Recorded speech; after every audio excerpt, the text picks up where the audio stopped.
Hello, Iona College. Welcome back to the Sports Vault. I am your host with the most, Jersey Joe, and we are back for my weekly NFL picks. Now, I'm not going to lie, folks.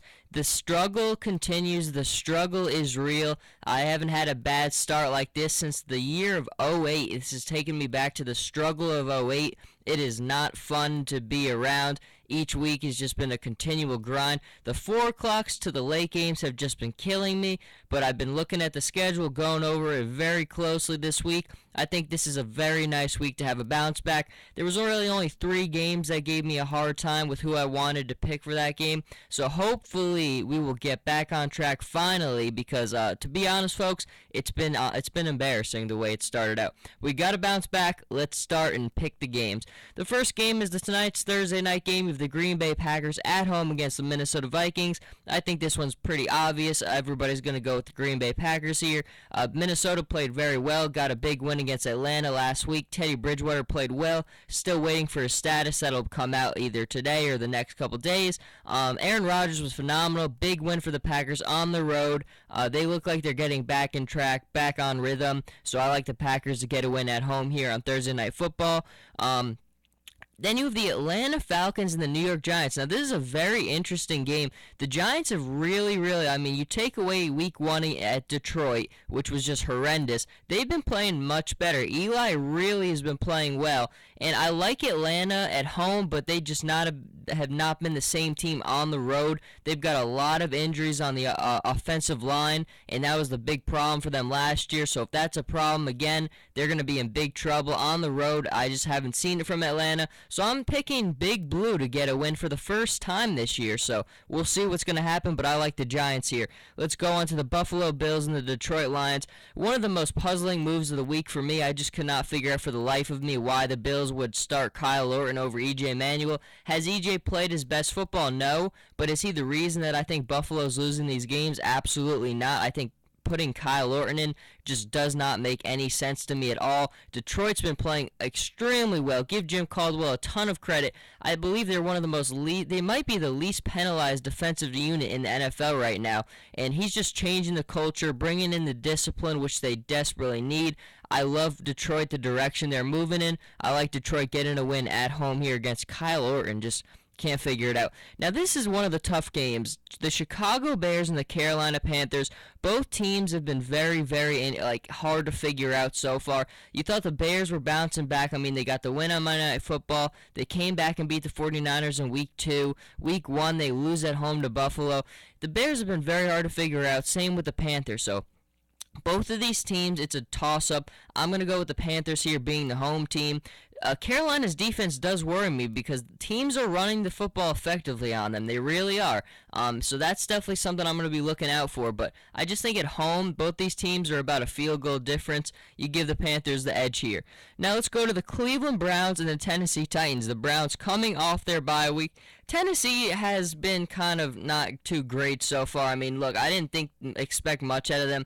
They definitely haven't been as bad as I thought. But right now, I think Cleveland played very well their first couple games. They come off the bye week, cleaned some things up. I think they're going to get a win coming off their bye, even though they're on the road. Now you have the Houston Texans and the Dallas Cowboys. Cowboys have gone off to a great start at 3-1. Huge win on Sunday Night Football. Really just dominated the Saints in all phases. So that's a big confidence win right there. I like Houston defensively, but they struggle moving the ball on the offensive side. I think Tony Romo is just doing too much with that offense right now. It'll be too much for Houston to handle. I like the Cowboys to get another win and go to 4-1. Now let's go to the Baltimore Ravens and the Indianapolis Colts. This is a pretty good game. If Andrew Luck for me has been the MVP so far. It's so early, but you just look at what this guy is doing, and the big thing I say about all the time, you look at the talent on that Colts team. You take Luck off that team, they're a 2-win team. They're probably the worst team in the NFL. You look at his offensive personnel. His best target is Reggie Wayne. And Reggie Wayne's still playing relatively well, but let's face it, I mean, he's an old man now. When your second best offensive talent is T.Y. Hilton, you haven't done a very good job of surrounding your quarterback with talent. And I'm just in awe of everything he's able to do despite the weapons he has. Defensively, they have no pass rush. They just lack playmakers on the defensive side of the ball. So to be honest, I mean, the Colts have a lot of red flags, but Andrew Luck is so good, and he makes that team just work. And I love watching him play. I'm going to go with the Colts to get a win here at home. Now you have the St. Louis Rams and the Philadelphia Eagles. Again, a pretty obvious one. Nobody's going to pick against the Eagles at home. Eagles really have a lot of work to do after that loss to San Fran on the road. I mean, scored 21 points, didn't score again in the second half, didn't get any points out of the offense. LaShawn McCoy has not been doing anything. So the Eagles have a lot of things to figure out, but I trust Chip Kelly. I think regardless, at home, this is a nice win to bounce back from that loss last week to San Fran. They will get back on track. Now let's go to the Tampa Bay Buccaneers and the New Orleans Saints. Tampa Bay is definitely in a much better position with Mike Glennon. Lovie Smith admitted it. He should have been the starter from the beginning. That's undoubtedly true. I mean, he's clearly the better quarterback to Josh McCown. He played pretty well last year, so I think the Bucs have made the right decision there. But I am going to go with the Saints. Bad loss on Sunday Night Football last week. Saints are very tough to beat at home. I'm going to go with them here. Then you have the Pittsburgh Steelers and the Jacksonville Jaguars. Now, Pittsburgh, again, a really, really weird start to the season. They really could be, right now, they could be 3-1, but they're 2-2 right now. They blew that game against Tampa Bay. I really just don't. They're so inconsistent on the defensive side of the ball. They struggle stopping people. Offensively, they're good sometimes. Sometimes they're clunky. So they're a really hard team to figure out, and I think Blake Bortles he played well. I mean, he made some mistakes, but that's what you expect from a rookie, and they lost to San Diego last week. But I really like Jacksonville and the things I'm seeing from Blake Bortles. I think I kind of was tempted to take Jacksonville here being home. This isn't going to be a walkover for Pittsburgh. This is going to be a really tough game. I was tempted to take Jacksonville, but I still think Bortles, it's his second start. He's still got a lot to learn, so I'm going to go with Pittsburgh to win here. But like I said, I do like Jacksonville here a little bit. Then you have Arizona and Denver. This is a very good game. Denver coming off their bye week, same with Arizona, so they're both fresh. Both teams have gone off to tremendous starts to the season. Both teams, somebody's going to get handed their first loss of the year so far. I'm sorry, Denver's 2-1, so Arizona is now 3-0, so we'll see what's going to happen there. It should be kind of an exciting game. I'm looking forward to seeing how, because Arizona defensively is tremendous. Offensively, they do enough to move the ball. Denver, too, coming off the bye week. I will go with Denver here. They're the home team. It's not going to be an easy game. It should be fun. Both teams are very well head coached, so it should be fun, but I'm going to go with Denver here. Now let's go to the Kansas City Chiefs and the San Francisco 49ers. Both teams, I mean, Kansas City coming off the big win against New England, really dominated them. San Fran, I'm still worried about. I mean, they did get the win against the Eagles, but you still see from Colin Kaepernick. Now, here's the thing for Colin. If the running game, we saw Frank Gore finally get going, if the running game starts to pick up, it's so reminiscent of last year. I mean, the first 4 games, the running game for San Fran really got off to a rough start, and that got Colin Kaepernick off to a rough start. But then around week 4 or 5, when things started to pick up, the running game started to get going, Colin was on, and the rest of the 49ers year was just very good from there. So we'll see if that's the similar case here. I will go with San Fran here. They're the home team. I do like them to get the win. Then you have the New York Jets against my San Diego Chargers. A pretty good game here. I'm just loving what I'm seeing from the Chargers. They're so well head coached. I mean, they don't kill themselves with penalties. They look better defensively this year than they did last year so far. And the huge thing is just Phillip Rivers. I mean, Phillip Rivers, you see the old Phillip Rivers here again. I mean, you used to see him with all that confidence. He used to be such a cocky guy. And before the last couple seasons when he was having that rough patch, you didn't see that out of him anymore. You're starting to see that again, that confidence coming back. That offensive line is doing a good job of protecting him. It's really been a fun to watch as a fan, and I think the Chargers are going to keep on rolling. I mean, that Jets secondary is just the crux of that team right now, especially on the defensive side. So I think Phillip Rivers is going to have a very nice day throwing the football against the Jets. Should be another nice Chargers win, and the Chargers could move to 4-1, which would be great. Then you have the Cincinnati Bengals and New England Patriots. Now, I think a lot of people are probably overreacting from the Monday night game last week. I mean, you saw New England really get it handed to them by Kansas City. So I think everybody's going to just automatically jump to Cincinnati. I'm going to go with Cincinnati here too because I haven't seen a dominant, convincing performance from New England so far.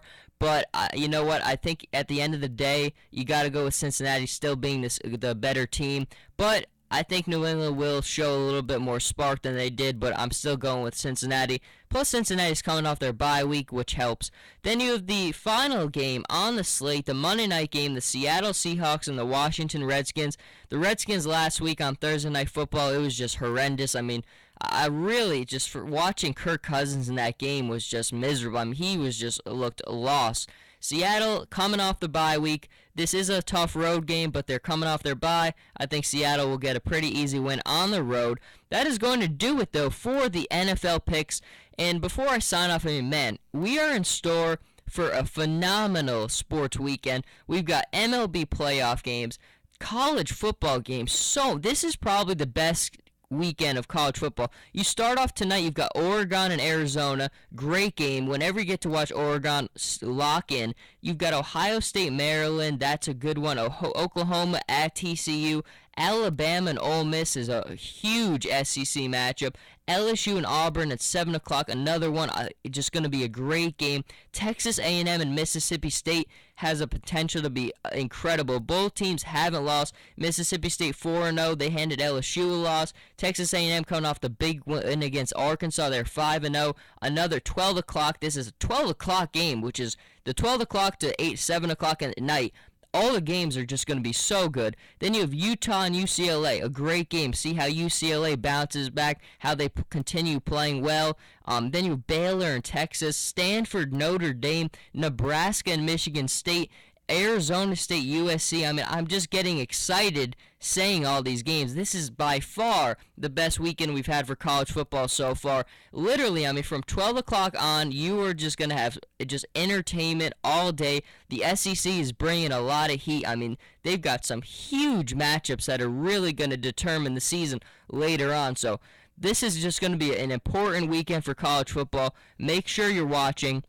And if you're watching on the live stream, you can see I am wearing my San Francisco Giants jersey. A big win last night. I mean, man, Madison Bumgarner was unbelievable last night. He just couldn't get touched by the Pirates. And we're in store for a great series. Washington, San Fran. You've got great arms across both sides. I like the Nationals. I actually picked the Nationals to win it all. Look, at the end of the day, folks, it comes down to pitching when you get to this stage. And the Nationals have a very good array of them. They have enough offense as well. But there's so much good. I mean, it's great right now because as football kind of came into the forefront, baseball kind of died down a little bit in terms of just excitement. But now with the wild card games out of the way, which are exciting in themselves, it's going to be a great postseason for baseball. I mean, it's just a great weekend for sports, but everybody, hopefully the picks will work out this week. We will bounce back. Like I said, college football, there's just too much good stuff to watch this weekend. It's going to be hard to watch it all, but we will find time. Thank you for tuning in, and everybody enjoy the games and have a great weekend.